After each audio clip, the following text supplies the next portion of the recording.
اسحاق ڈار مسلم league نون کے corruption Kings میں سے ایک ہیں۔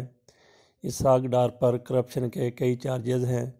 اس حوالے سے ان کو جو جرمانہ ہوا، ان پر جو کرپشن ثابت ہوئی، وہ دینے کے لیے تیار نہیں ہے، تو حکومت نے، احتساب کے اداروں نے ان کی لاہور کی ایک کوٹھی ضبط کر لی۔ ضبط کرنے کے بعد اس کو نیلام کیا جا رہا تھا کہ وہ ہائی کورٹ میں چلے گئے۔ ہائی کورٹ نے حکومت کو اس نیلامی سے روک دیا۔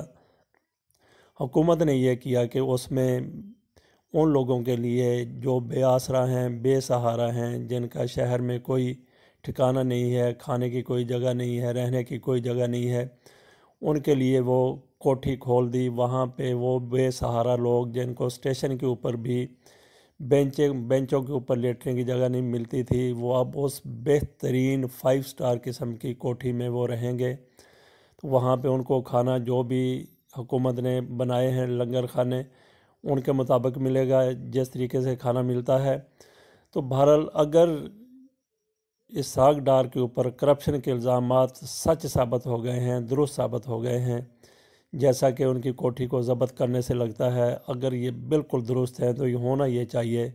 انصاف کے تقاضے بھی یہی بنتے ہیں کہ ان کے جتنے بھی اخراجات ہیں بے سہارا لوگوں کے، وہ بھی ان سے ہی وصول کیا جائیں۔ تو باقی اس قسم کی جتنی بھی جائیدادیں ہیں ان پہ ان کو گیسٹ ہاؤس بنایا جا سکتا ہے، ریسٹ ہاؤس بنایا جا سکتا ہے، یا پھر اسی قسم کی پناہ گاہیں ان کو بنایا جا سکتا ہے، یا اولڈ ایج ہوم بنائے جا سکتے ہیں۔ حکومت کی طرف سے ایسے فیصلے کو یقیناً اپریشیٹ کرنے کی ضرورت ہے۔